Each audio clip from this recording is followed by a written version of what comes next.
and we are live with another edition of the All Gas No Break Sports Show. I am one of your co-hosts, Nicholas Pavona, joined alongside once again by my co-host, Andrew Johnson. How am I going to get through this one, Johnson? How am I going to get through this one?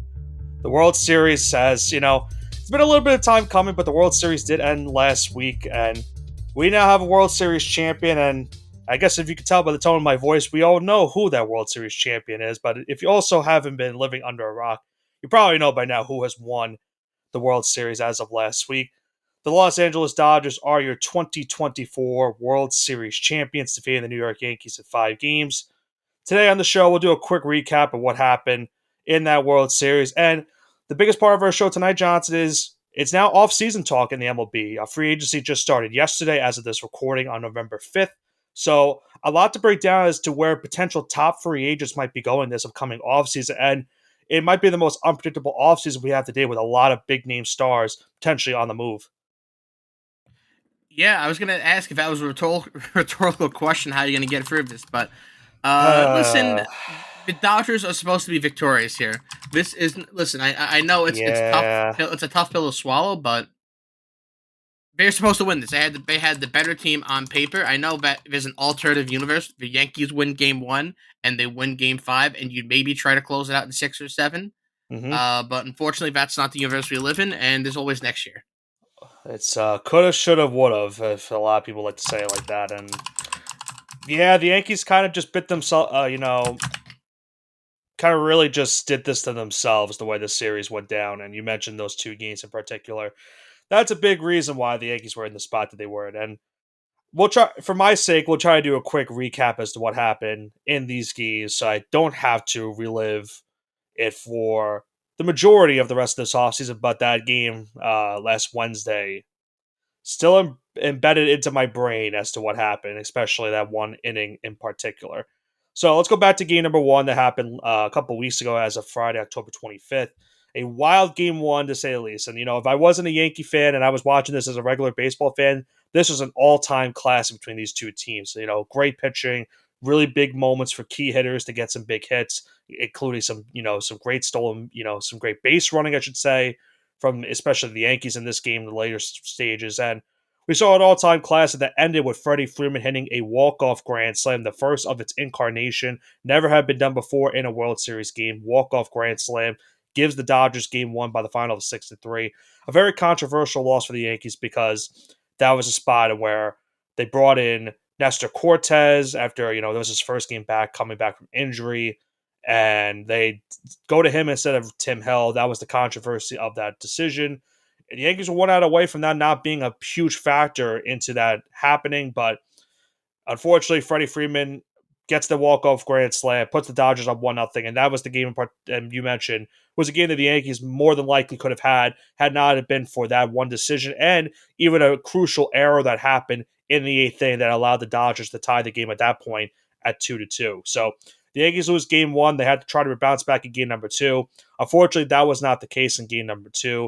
Yoshinobu Yamamoto showing why he was one of the top free agents this past offseason, and why the Yankees were really trying to go hard after him, but unfortunately were outbid by the Dodgers. Yamamoto with 6 brilliant innings, allowing just 1 hit. The Yankees realistically did not get anything offensively going until the late stages of this game, the 9th inning.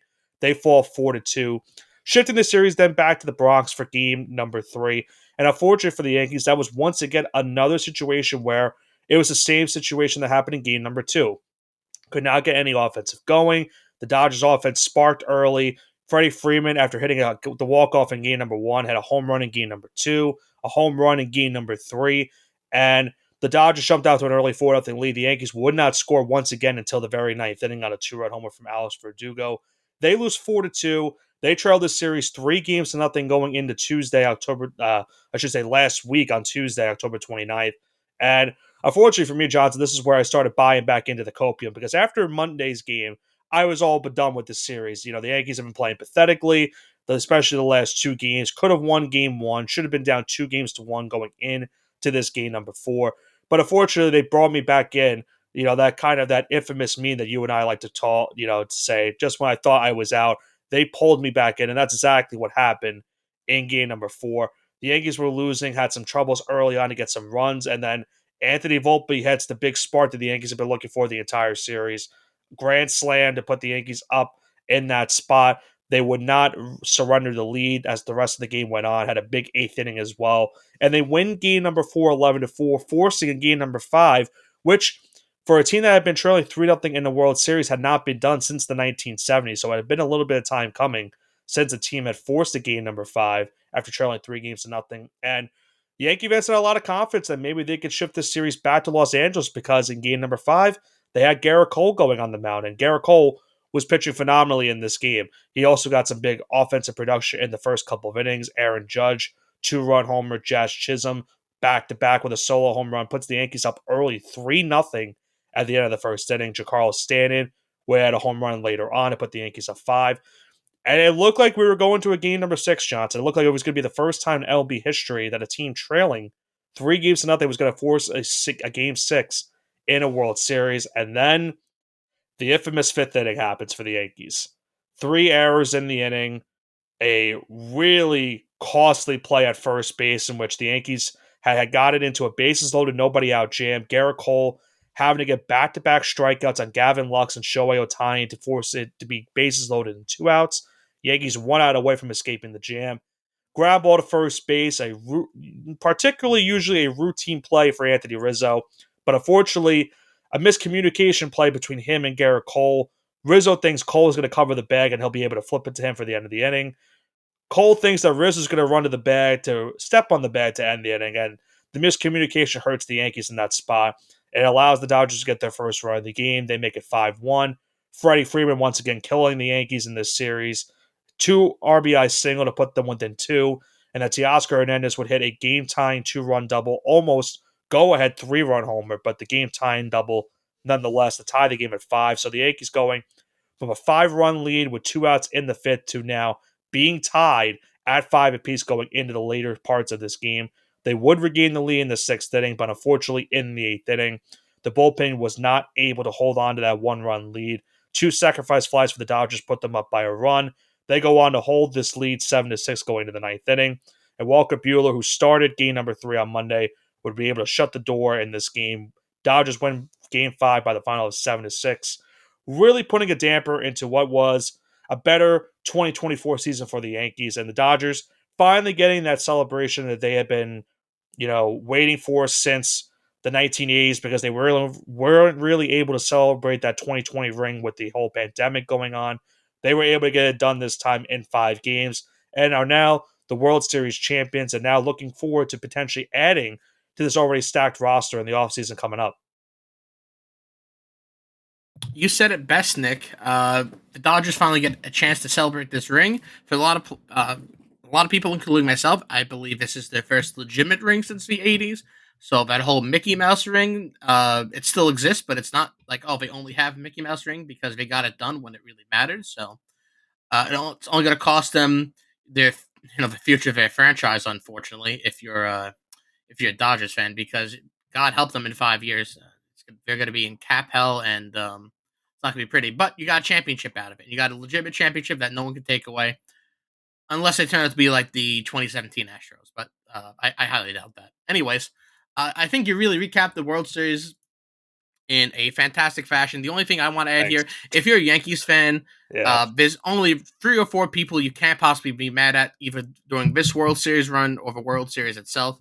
I think those 4 players, listen, all 4 of these players had their moments where they made boneheaded mistakes, but in general, I think you can kind of give a pass to Juan Soto, Giancarlo Stanton, Anthony Volpe, and Jazz Chisholm. I think anyone else is subject to a lot of criticism. Jazz, because Jazz didn't show up in the first 2 series, but he showed up in the World Series. I think for Jazz, I didn't really game 1. He didn't show up until that 10th inning. That was all his inning. He gets the single, he gets 2 stolen bases, he gets the go-ahead run, and the Yankees thought that was hopefully going to be the winning run. Didn't really make a factor in game number 2 or game number 3, but then again, the Yankees in particular itself didn't really make an impact in those games. Yeah, everyone was just off of those 2 games. Game 5, he hit the home run after Judge finally hit a home run. So Jazz definitely had some bad moments in this series, but he also had some big factors that if the Yankees hadn't lost game number 1, and hell, if they had held on to that 5-0 lead in game number 5, you got 2 more games potentially out of him, and maybe he makes a big impact in that game 6 or maybe even game 7. But yeah, other than that, I mean, it was just it's rough. That was a rough way to end it. Like I didn't like I said, after game 3, I was kind of checked out with the series. I wanted it to be over with. And then game 4 happened, and I started to think to myself, hey, like, we're already at 5-0 in game number 5. We can potentially really do this. Like, we got Rodon coming off a really bad game 2. Maybe he bounces back in game number 6. And then, hell, you probably maybe throw Garrett Cole, maybe not to start that game 7 if they have to get to that point, but at least you get to a spot where you could throw Garrett Cole on a couple short days rest, and maybe you get a couple good innings out of him, and maybe you You pull gotta be off the mad. stunner. You gotta be mad about Garrett Cole about game 1, though, don't you? Mad with Garrett Cole? Yeah, about you have to have your frustrations with him this entire postseason. No, I mean, Garrett Cole pitched 2 great games in this series. he did. I'm more mad about Garrett Cole in game 1 that he got taken out early, That's because fair. that's where the You didn't let drama him cook. started for that game. Now, credit, the bullpen got the Yankees out of that 7th inning jam, but they had to, extend the reliever. So keep in mind, they brought in Tal McCanley to replace Garrett Cole, and Clay Holmes also. So they already used their top 2 relievers after the closer early in this game, the 7th inning. And because of that, you had to extend Tommy Canley into the 8th inning, and that's where the bad stuff happened. Otani hits that double, and then leads to him going to third after a bad bounce in the infield, and then that's a sacrifice fly. So that's where that started for the Yankees in game 1. And then because of that, they used Luke Weaver in the 9th inning when it was a tied game instead of him being in the 9th inning with a 1-run lead. So I would have liked Garrett Cole to pitch a lot more in game 1 because he only threw 88 pitches. He had a lot more in the tank, and you saw it in game number 5. Now, the drama for game 5 is, who do you blame more for that play at first? You blame Garrett Cole, or do you blame Anthony Rizzo?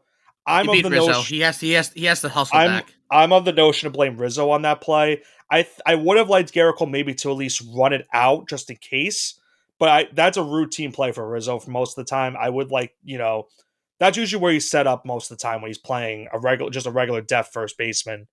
And he kind of played it nonchalantly, thinking that Garrett Cole was going to run to the bag for him and he could flip it instead of him having to just to quickly run over to first and make the step on the base to end the inning. So I'm not mad with Garrett Cole. I'm very happy because there was obviously the talks over the weekend where he opted out of his contract. The Yankees were concerned maybe, or at least the Yankees had some concern that maybe he would leave. That was never going to happen. It was more of a factor of would they add to his deal, which also didn't happen. So a very weird scenario where he's just accepting the original contract that he already has. So I don't know. I'm happy that he's the ace of this team, and I feel bad that because he should have gotten 2 wins in this series. He pitched great in both of these games against the Dodgers lineup that you mentioned is a juggernaut. They have been to top to bottom. They've been unbelievable the entire year, and Cole really did a phenomenal job all series long, keeping them at bay. I think that 5th inning alone, that was just after that play at first base, the rest of the inning was just pure frustration out of not only the Yankees, but Garrett Cole himself as well. And they couldn't get that final out to end it.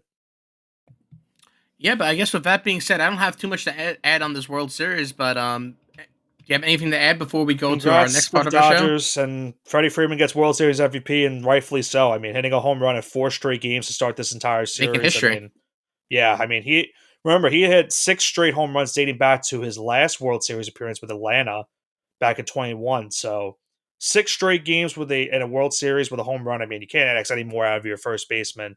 And I think he had 12 RBIs for the entire series. He killed the Yankees this entire way. I've always liked Freddie Freeman. I've never had beef with him, but man, I felt like a Mets fan for a good week just because of how Freddie Freeman was kicking our ass the entire time. It's not fun, but I would have rather it be him to kick our ass compared to guys like Otani and Betts. I would rather him be the guy to beat the Yankees in that spot. So I guess there's I don't Yeah, know, Otani a played pro and an con to awful it. World Series for the best player in the world. It's He kind only of had upsetting. I guess that's the only only thing had I will one big have to hit. add there. Only had one big hit, and that was a game 1. Really, 2 hits, 2 or 3 hits in general in 5 games. I think he had 2 hits the entire series, And you can make the case he had worse numbers than Aaron Judge the entire postseason, Absolutely. especially in the World Series, because he struck out. I think he struck out more than Aaron Judge in the World He Series. did. I think it was what 20 something times.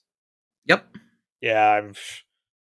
Hey, listen. Sometimes the bright lights aren't made for people, but now with the ring under his belt, I'm sure that the Pressure's Dodgers will be gone. in. I'm sure the Dodgers will be in this spot again, like probably even next season. So he'll at least know what's to be expected out of him and the rest of the organization going forward. But they're once again primed to be in World Series contention going into next season. But um, now let's go into the final part of our show, Johnson. Let's start predicting maybe where some of these top free agents are going to be going this upcoming offseason. Now, we have a list of the top 12 players. I have these rankings based off of MLB.com's rankings, Johnson. So these are like the top 12 free agents that they have listed going into this upcoming free agency. And keep in mind, there are still a lot more free agents that could definitely provide a big spark to a championship roster going into next season. So without further ado, let's go into our first player. And let's start off with how about Willie Adames from the Milwaukee Brewers, the shortstop nearing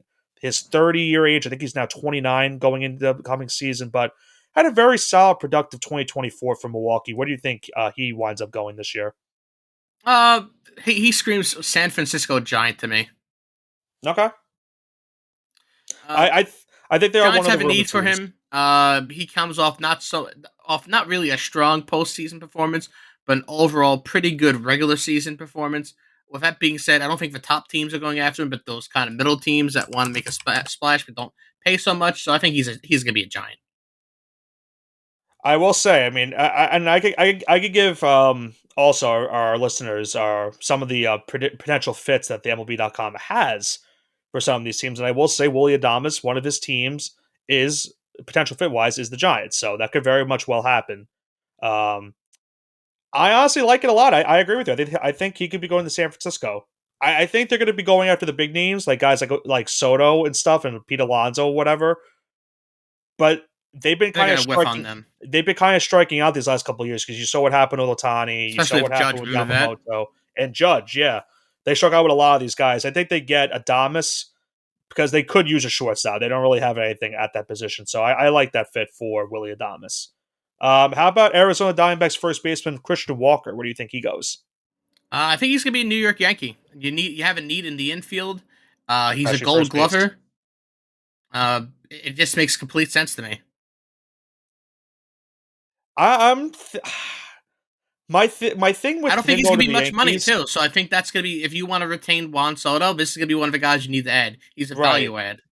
Right. It's tough because he's kind of at the same age where Anthony Rizzo just was, who the Yankees just let go of after they declined his player option. So it comes down to do you want to pay another, you know, I mean, he's near. three straight Gold Glove. He's three No, straight he's a great Gold Gloves, player. and he hasn't had any really.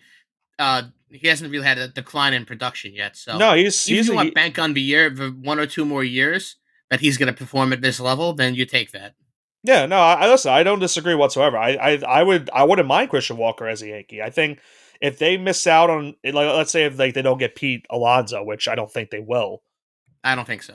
but if they missed out on him, I could see Christian Walker being a guy that the Yankees go after. Um, but uh, I'll agree with you. I think the Yankees will. I don't really have a better fit for him. I think the only other teams I would look at are maybe Boston, who could use a first baseman, and the Astros, because they really haven't had a big time first baseman in a little bit. So maybe those are the other two teams.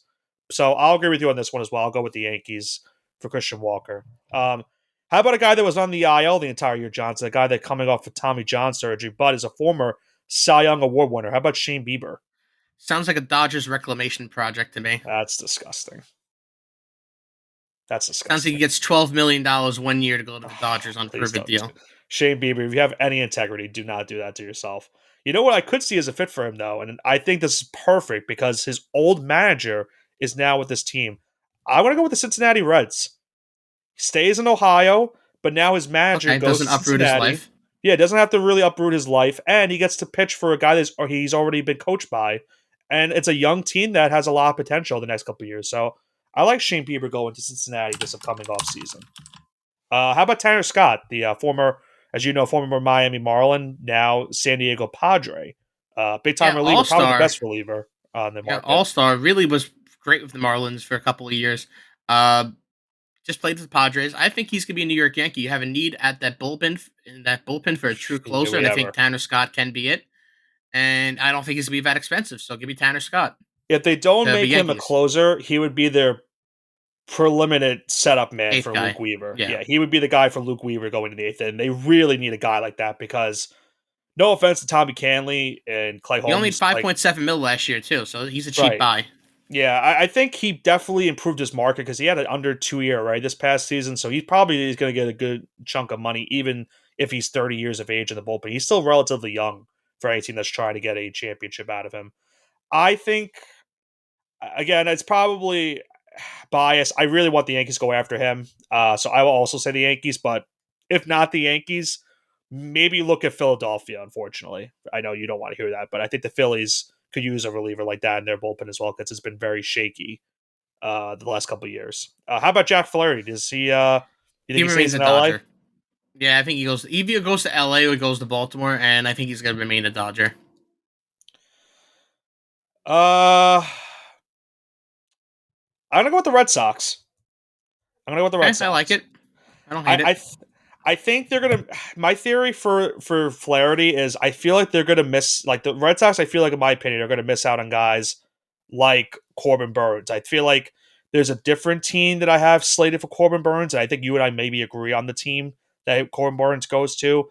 So I think the next best option for starting, especially right-handed wise, I think is Jack Flaherty, and I think the Red Sox go out and get him. So I got Boston getting Jack Flaherty for this upcoming season.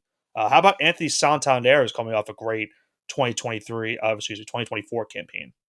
He sounds like he wants to get paid, and but the big clubs aren't going to pay him, and some of that might give him a little bit of a paycheck. Might be Kansas City as they look to be a little bit more competitive, and they have a need in that outfield position. So give me Kansas City. Yeah, I don't think he goes back to Baltimore. I think they're getting younger. They want to use a lot more of their guys they already have. But any team that can get this guy who's just coming off a 44 home run campaign, I mean, that's a huge get for them. If I had to guess, I I could see him going to Cleveland.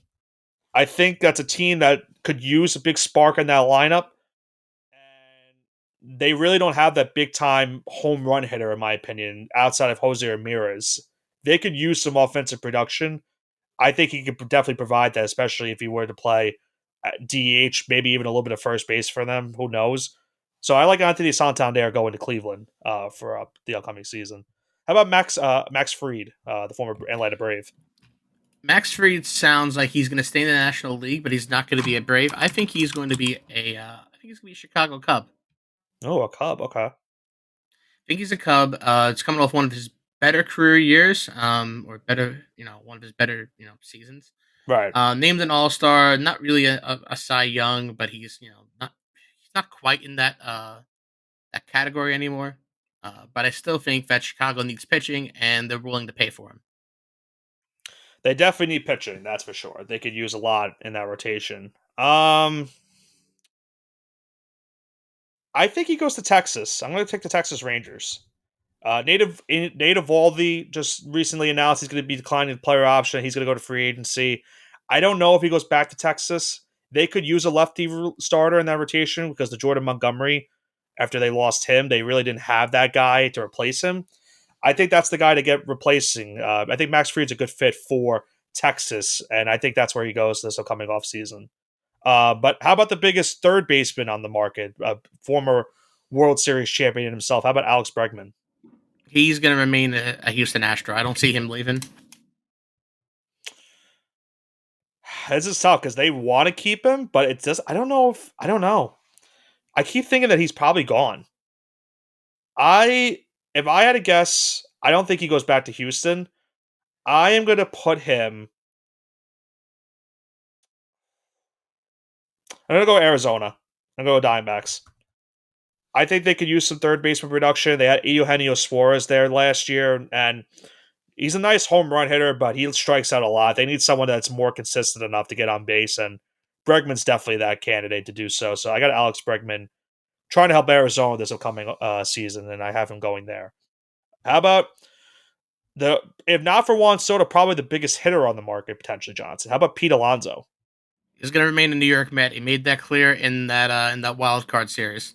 It's going to be Pete Alonso as a New York Met next year. Now, if they get Soto, does that mean Alonso's gone? They're not getting Soto. Spoiler alert. But yes, You don't think if he's they get going to the Soto, Mets? Alonso's gone. Yeah, I and I'll explain a little bit Okay, as this all right, continues on. all right. Uh, I would feel very very hard to believe that he doesn't go back to the Mets. Like I feel like it'd be stunning if he doesn't go back. And the thing with the Mets is also if they lose Alonso, then what is your first baseman plan? Like you're gonna have to look at Christian Walker, maybe even Paul Goldschmidt, or you just have to move Mark Vientos probably to first base. So there's a lot of options for the Mets if they do end up losing him.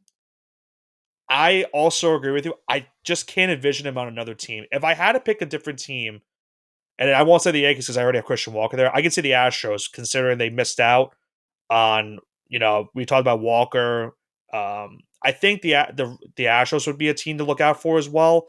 But I can't see Pete Alonso being on another team than the Mets as well. So I'll go with the New York Mets. How about Blake Snell? Blake Snell is going to be a New York Met. You have an owner of deep pockets, and someone's going to spurn the Mets, and he's going to look elsewhere. And Blake Snell, they need pitching. They were really banged up, and they need someone reliable like Blake Snell. So give me Blake Snell to the Mets. Former Cy Young, two-time Cy Young winner on two different teams. I think ALNL Cy Young winner. If I'm not Tampa mistaken. Bay and San Diego. That's correct. Now I'm between two teams with Blake Snell. The Mets are not one of them. I think he Okay. stays in the NL West. It's good. I'm debating between him going back to the Giants or him going back to the Padres. If I had to guess, based off of money and who he can potentially go to, I think it's the Giants. So I'm going to go with the Giants to bring him back. I think the Giants have a little bit more money to give him. The Padres are still kind of like trying to figure out their money situation wise, and that's why they're losing a couple key guys this upcoming off season. I think the Giants give him what he wants, like they did last offseason. So I had Blake Snell extending his contract with San Francisco. Now, how about the biggest fish on the market, Johnson, in terms of pitching? Corbin Burns. Where do you think he's going? Also a New York Met, and that's what I'm going with here. They're gonna Okay. get Blake Snell. They're gonna get Corbin Burns. They're gonna keep Pete Alonso. Spoiler alert, because that's because Juan Soto spurs them, and they look to spend elsewhere. And instead of putting all of their eggs in one basket, they kind of spread it out a little bit to make a more well balanced roster. So they get Corbin Burns too. I like that fit for the Mets as well. I also have the Mets getting Corbin Burns. If it's not the Mets, I could see this being the Red Sox, but I mentioned earlier, I think the Red Sox get spurned by Burns, and that's why they pivot to Jack Flaherty. If Burns doesn't go Definitely to the possible. Mets, then maybe he goes back to Baltimore. But I don't see why you wouldn't want to go to the Mets right now with the way last season went, and you would be the clear cut ace of that rotation. I think the biggest question for the Mets is going to be, they already tendered the qualifying offers for Sean Manaea and Luis Severino. Do they get those guys back? And if they don't, then they really have to go fully go after Corbin Burns in this spot. So I agree. I think Corbin Burns becomes a New York Met as well. And then might as well end it with the biggest talk of the town. That's Juan Soto, Johnson. Los Sounds like Angeles he's Dodgers. Not just kidding. He's going to be a yeah. Yankee. Let's be real. If it's not the Mets, and I think he's not going to pick the Mets because I think after this performance, he realizes that he can overtake Aaron Judge as the uh, I guess, main character in this city, the player on the New York Yankees, especially because Aaron Judge is on the older side. So you have to kind of realize that Aaron Judge is going to be 33 years old next season.